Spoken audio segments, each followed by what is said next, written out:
Yes, we are heading towards the light. Well, welcome back to 21st Century Radio. I'm your host, Dr. Bob Hieronimus, and our executive producer and research assistant is Dr. Laura Kortner. Our engineer is Anita Brockington. Our guest tonight is an expert on Druids, the ancient Celtic class of religious leaders, legal authorities, lore keepers, medical professionals, and political advisors.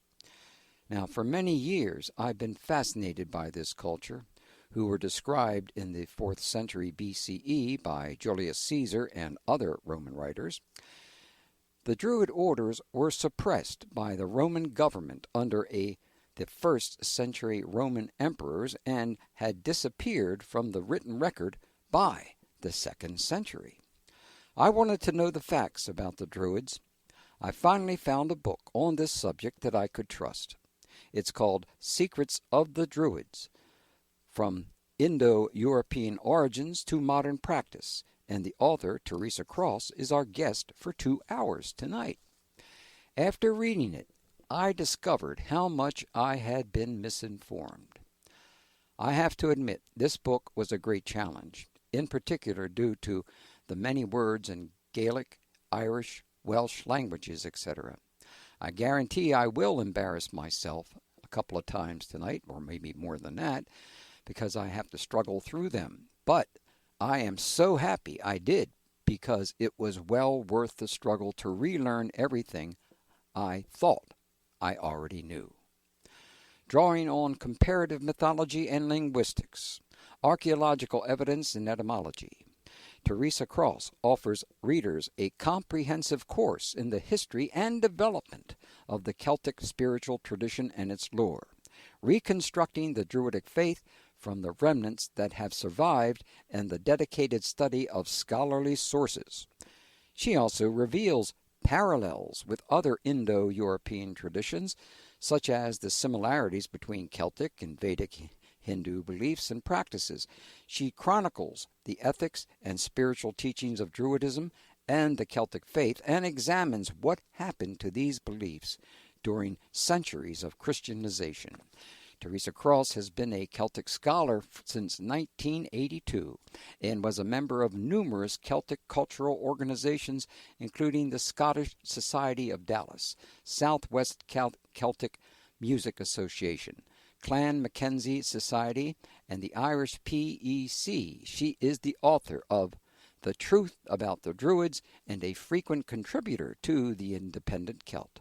She lives in Kingman, Arizona. Welcome to 21st Century Radio, Teresa Cross. Thank you very much. I really enjoyed reading your book. It was a little tough for me, but I really enjoyed it.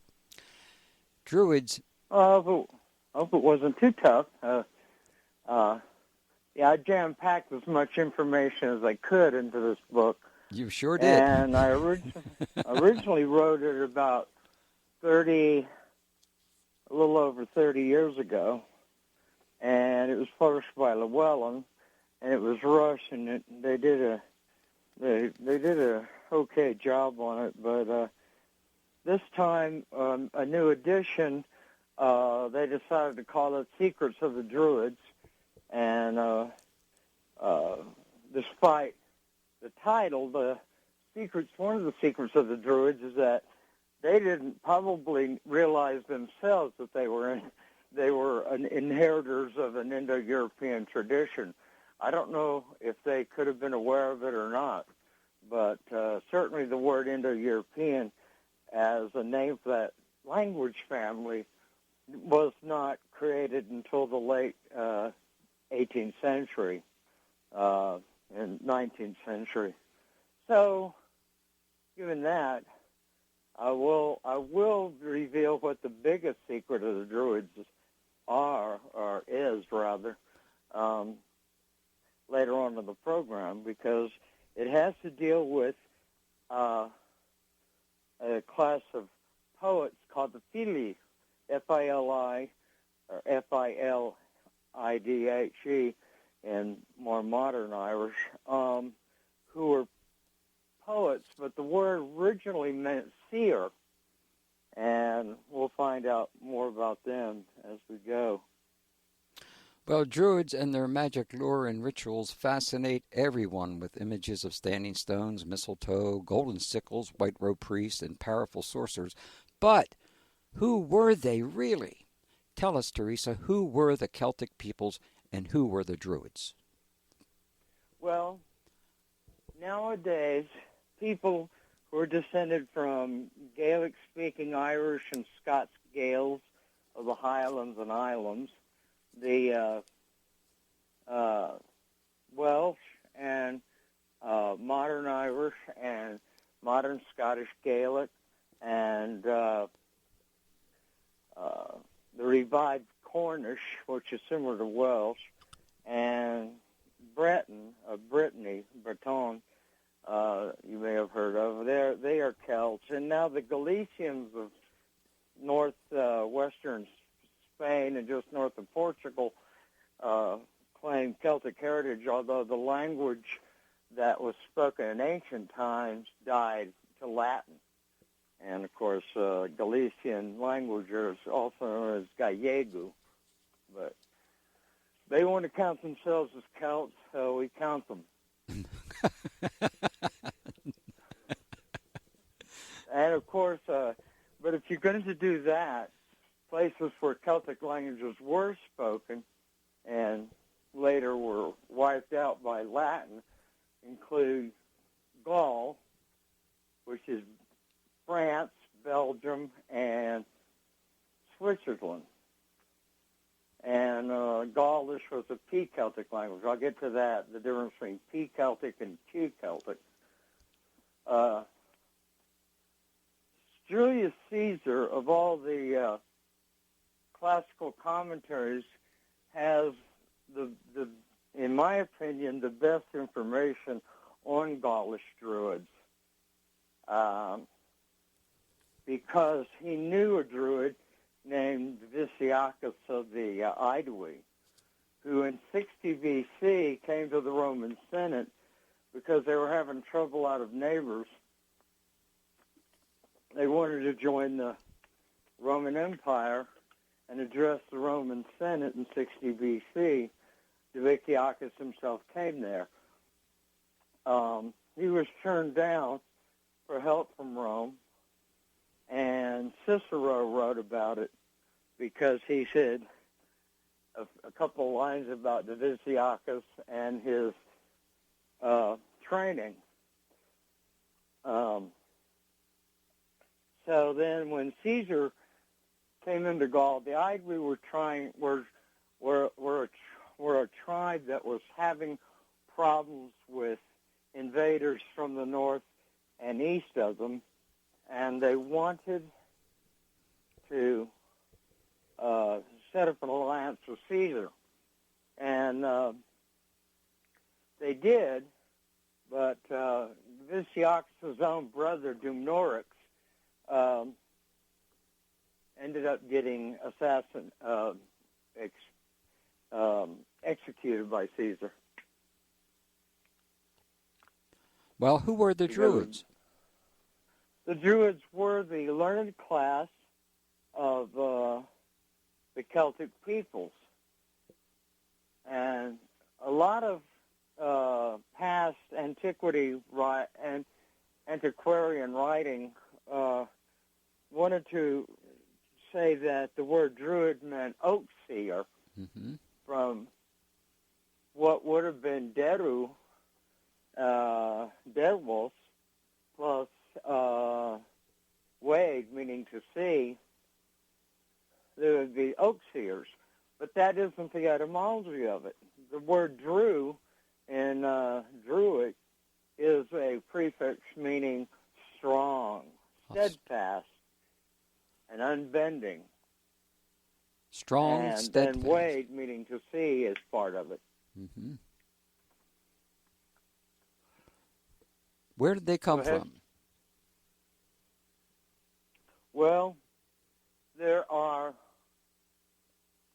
a root of DNA going from the Indo-European homeland across the south part of Europe, going all the way to the west coast of Spain,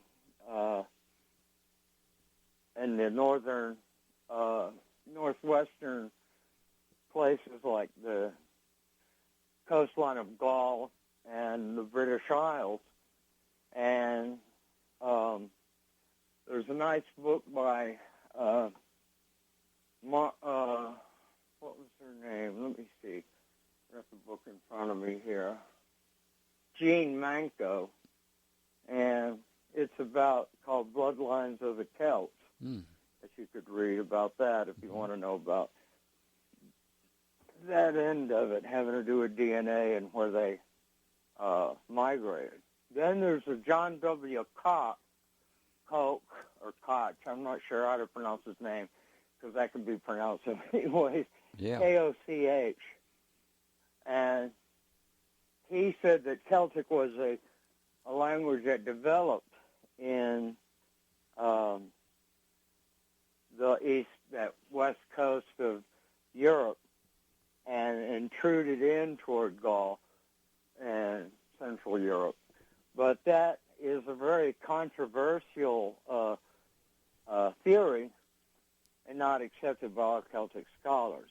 The other is a more traditional or conventional view is that the Celts came from Indo-Europeans that settled Central Europe, and the language developed about 2,000 years before the Christian era. Mm-hmm. And it's about the same time that the so-called Aryans of India had migrated all the way to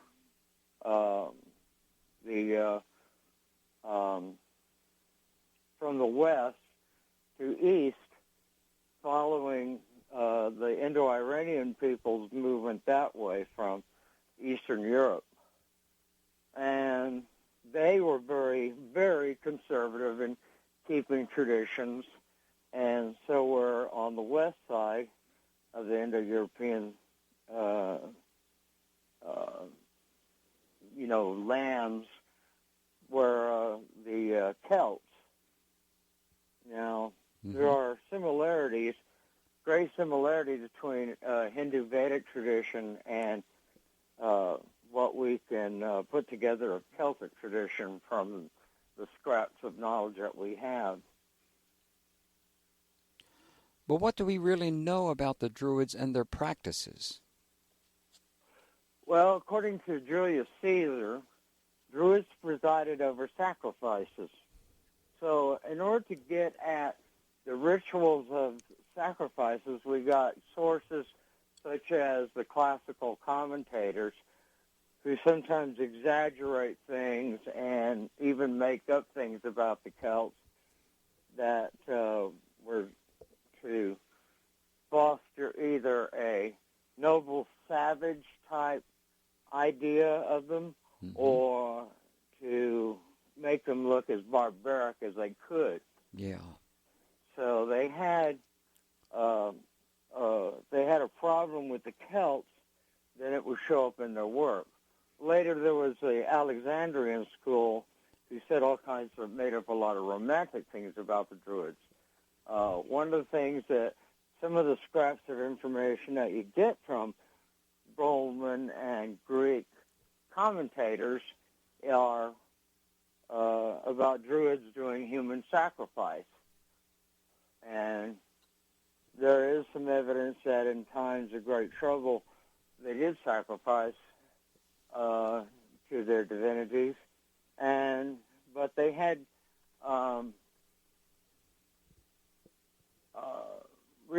they did that in times of great peril and turmoil, and they did that for the sake of really, really, really serious problems going on in their in terms of warfare, like prisoners of war and people caught in the act of doing something that had a death penalty to it. They would be the ones sacrificed.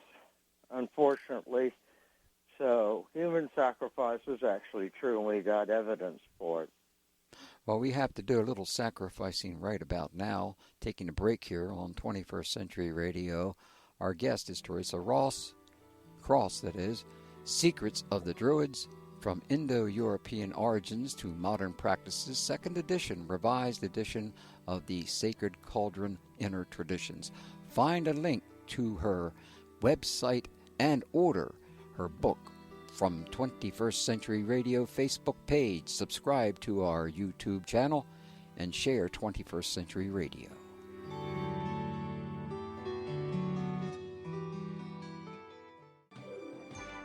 For the Beatles fans in your life, makes a great present. Announcing our new book on the Beatles' Yellow Submarine, on sale now at yellowsubmarinebook.com. It couldn't be simpler.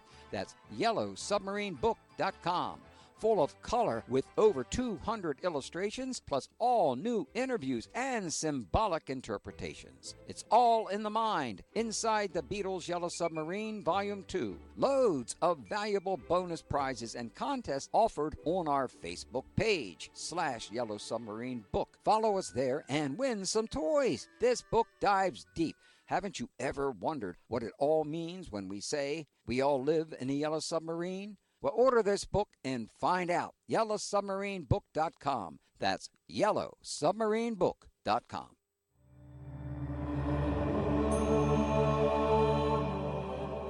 This is Robert Mouse, author of Dreaming the Soul Back Home and other books about getting yourself together and living a deeper, juicier life.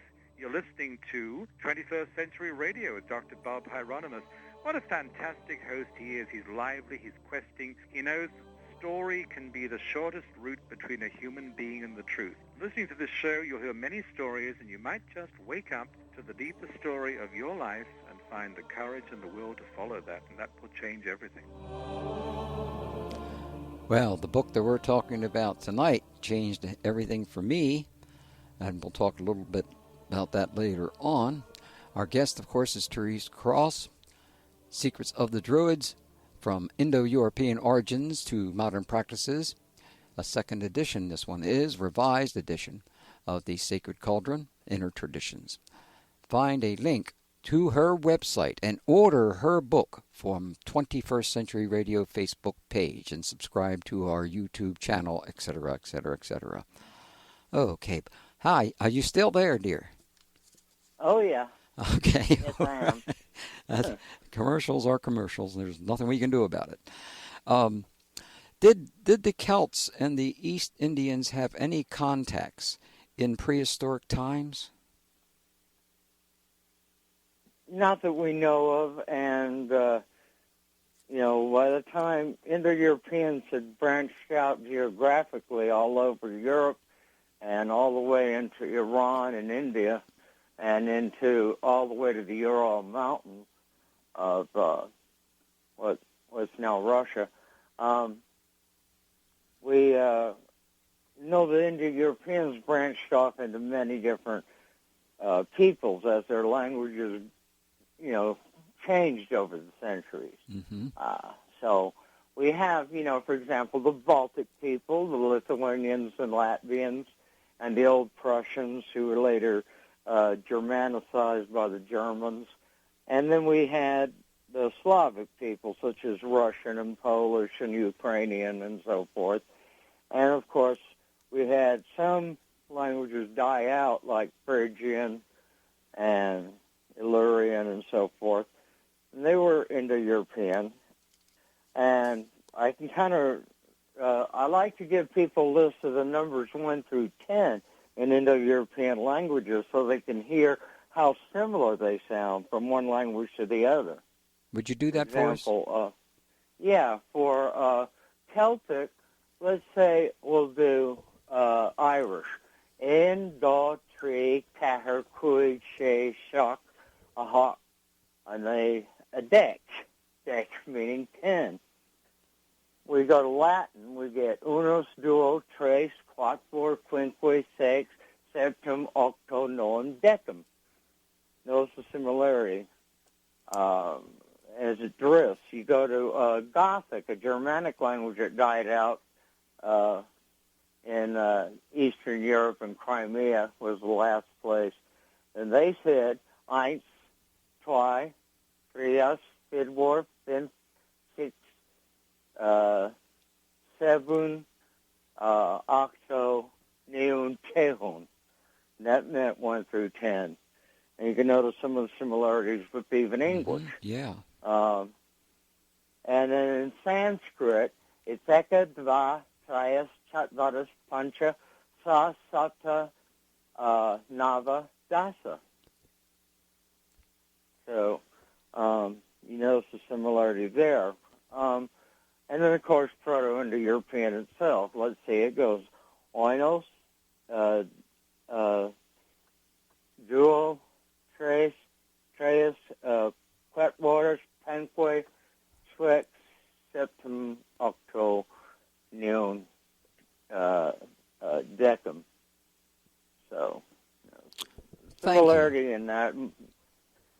Thank you very much on that. You notice the similarity between those sounds? Yes, I did. Of course, I read your entire book, so I began to see some of those myself. You know, one of the things that I think I learned, there's so much I learned from you, and I really do appreciate your scholarship. It really, some of the books that I had read earlier concerning the Druids, they sounded really very nice, but I had some doubts about them. They were a little bit too flowery in some areas. But what kind of deities did the Celtic peoples worship? Well, they were polytheists, like most peoples were in those days. They believed in many gods and goddesses, and they worshipped them with sacrifices and offerings. The Celts didn't anthropomorphize their deities as much as some of the other Europeans did, and they used crudely carved wood and probably set up a few idols in some groves or nematons. And the Greeks were really into anthropomorphizing their gods, making them look very human, and they were superhuman. And because of that, we have all these images of what, Aphrodite looked like, or Zeus, depicted as a man with a long hair and long beard holding a spear that he made lightning out of. And so that's the sensibilities of the Greeks, and the Romans kind of adopted some of the Greek customs, although their deities were not exactly the same as that of the Greeks. They syncretized them. This is also what they did in Gaul. When they saw a Gaulish divinity, they equated it with something that was familiar to them in the Roman pantheon. And Caesar did that in his De Bello Gallico, or his Gaulish War book.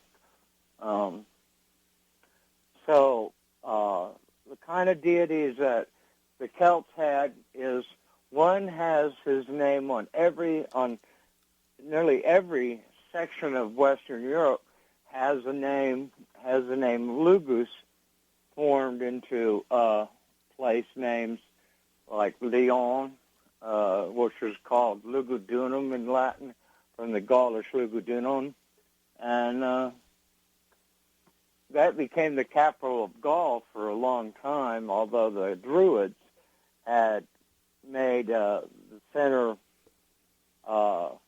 Carnutus, which is now called Chartres in French. But the Irish are the ones that set their mythology down.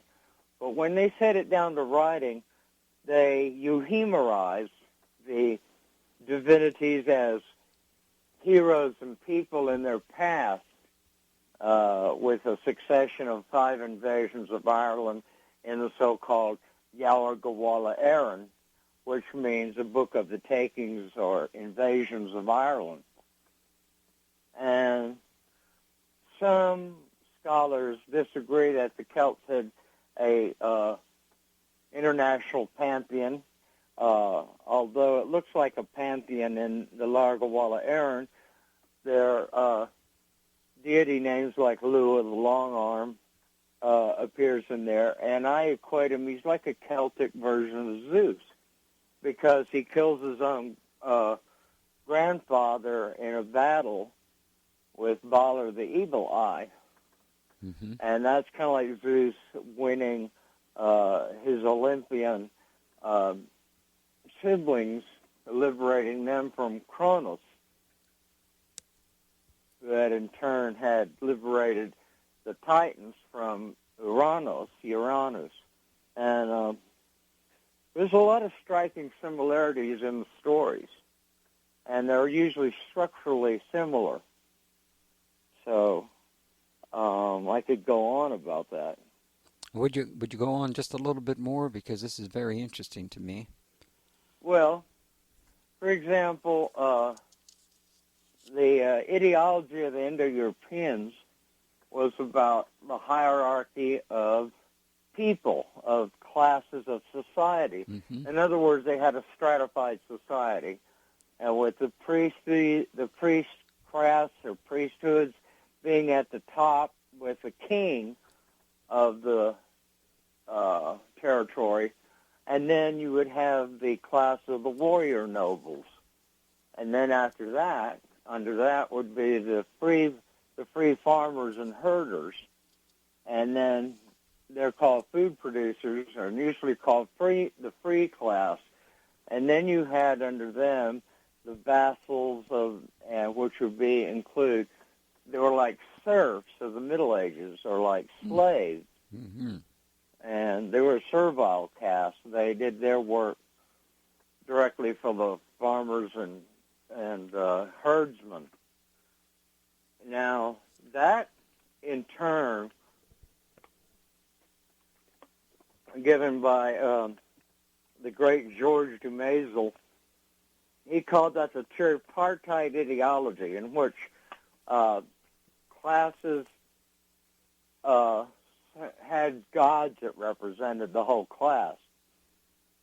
For example, with the Teutonic Norsemen, they had Odin, Thor, Freyr, and Freya, with their warrior god being Thor. And their the class of the Vanir, which is Freyr and Freya, representing fertility and fecundity of the farmer and herdsman. And that is, among the Celts, there's a motif of when they are naming the Tuatha De Danann, which is the name of the peoples of the goddess Dana, they are talking about what may be a forming pantheon that the Helian and historians were trying to form for Ireland. They always say the formula is Lu, Nuada the silver arm, and then there's the Ogma, inventor of Boum, or Ogum, and then you have the third class, which is the free herders and farmers, and they would have the Daida or Dagda, as it's sometimes mispronounced, and and perhaps Bridget, whose holiday was just celebrated here recently. Oh, Bridget, yes, yes. Yeah, Breed or Bridget was also a saint in the early church. Mm-hmm. So there's a lot to say about Bridget, whether we're talking about the goddess or whether we're talking about the saint.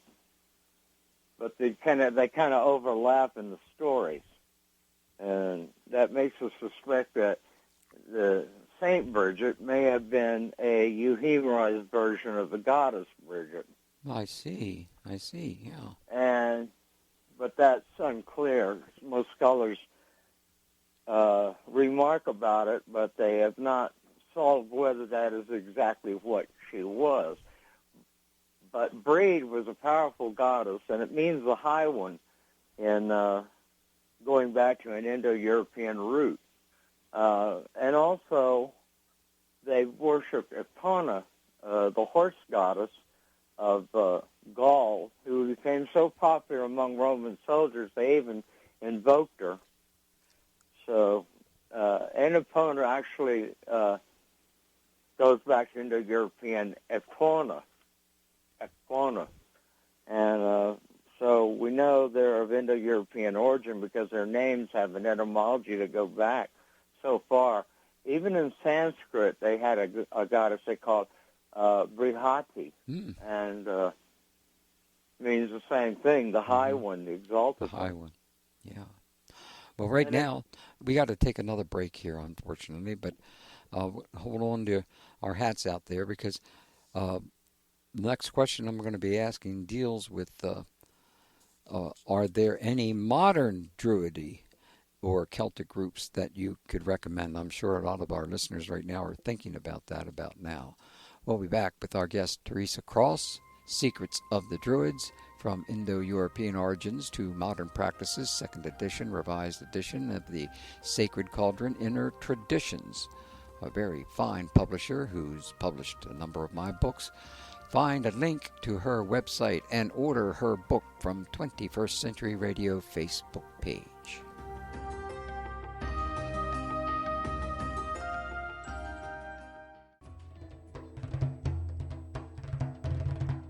Hi, I'm Reverend Dr. Karen Tate.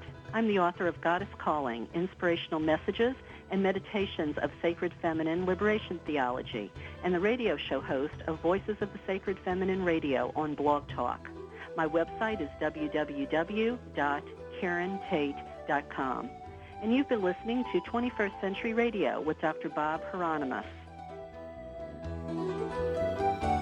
Welcome back to 21st Century Radio with our guest Teresa Cross, Secrets of the Druids, from Indo-European Origins to Modern Practices in 2nd edition, revised edition, and it's published by Inner Traditions. Do you think we want you to buy this book? You're darn right. Yes, you sure should. Especially, let me give a little mistake that I made some time ago. Teresa, one book that I loved for such a long time was Robert Graves' The White Goddess.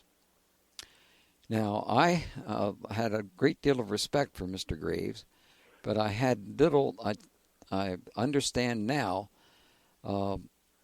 seems to be, he was writing an example of poetic speculation. Is that true? Oh, that's what he called it. But did you know that later in his life he repudiated that work? I didn't know that. Thank you for telling me. I'm glad he did. When he was retired, I think he was living in Spain.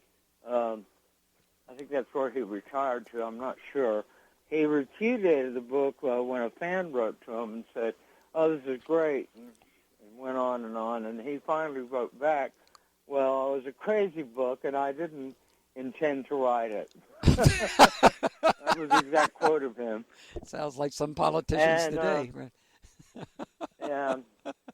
And, yeah, he sure had an influence on feminist neo-paganism, but the mistake he made is that he didn't understand Indo-European comparative philology. And a lot of people get in trouble when they start experimenting with it. Even I have had my doubts whether the name Loom comes from a Indo-European root meaning like, light, L-I-G-H-T, or whether it came from a root meaning to swear, as to swear an oath. And I've changed my views on that and followed that latest etymology, because it makes sense. If Lu is the god of oath that you would swear an oath to, then certainly his power had to do with contracts and agreements and information like that. In the story, he perpetuates. Well, he's of both Fomorian and Daydanan heritage, which and the structure of that myth is that he follows his father's people, who's Daydanan, rather than a Fomer. Mm-hmm. Fomers are a strange race. They're considered giants. They're considered one-eyed, one-armed, and one-legged, which has kind of a serpentine attraction Mm-hmm. to their form. But what they did was force the Daydanans into hard labor, and they were oppressed, and so the gods had a battle with them and won. But the other part of the story is Nuada, the silver arm, was injured, and his arm was replaced by an actual prosthetic arm provided by the god Diantek, and Diantek gives him a silver arm with silver hands, and thus his name is called in Welsh Llysllaw Eraint, which means of the silver arm or silver hand, and then in Irish he's called Nuada Aragat, which means the silver hand. Mm-hmm. So later it was restored all the way to a human hand, for him, and there's some stories that go with that. And Lu, the long-armed Nuada, seemed to appear to be the champion leader of the gods. And there's a story of how Lu was hidden as a child from his grandfather. That again reminds us of Zeus. Yes, yes. So there's a lot of parallels between Irish mythology and the Lower Gawala Erin, but there's parallels with Greek mythology a lot. And there's the islands of the West where there's the Hesperides, and in Greek mythology, we have the Irish counterpart to it. Well, one of the things I want to bring up is, I don't know how you feel about this, is the doctrine of reincarnation. Yes, let's enlighten us in this area, please. Because, we have these islands where there's Tirnanog, Tir Tarngeta, there's various other places like the land of the apples, the apple orchards of Alamaca, what's it called in Irish, the land of Monanon MacLear, where he includes the Feast of Age. But we got all these stories, and they structurally suggest a world similar to Greek mythology and then similar to Hinduism, in that the reincarnation is in transmigration of souls is mentioned a lot by classical antiquity as the doctrine that the Druids came up with to give bravery to soldiers in battle. And they believed in it so highly that they promised to pay their debts into the next world if they get killed or die. That's quite an advantage. Yeah, and they wholeheartedly believed in life after death. Human souls went from one place to another, or from one to another, as Caesar can be translated on. But unlike Hinduism, we don't have a doctrine of samsara and rebirth. That you're judged, your karma adds up with what you will be in the next life. Mm-hmm. And the object of it is moksha, liberation from samsara. But we don't have that in the Celtic religion, at least not from the myth that we can draw from in medieval Irish tradition, and we never made it really completely clear by the classical authors talking about Gauls and their beliefs. So all we can say is that they had a form of reincarnation. Now, in my previous book, I had called it metagenetic rebirth through family lines, which is like inheriting your soul. Hmm. But that's more of a Teutonic belief than a Celtic one. That appears in Norse myth. So I redid that chapter and talked about it in terms of we don't have a medieval comprehensive belief in reincarnation, obviously, so of Gaelic, Irish, and Scottish Gaelic tradition. But there is one thing that kind of hints at something is of that nature is in the song Loch Lomond, where it's about soldiers who've been captured by the British in a war that took place near Carlisle.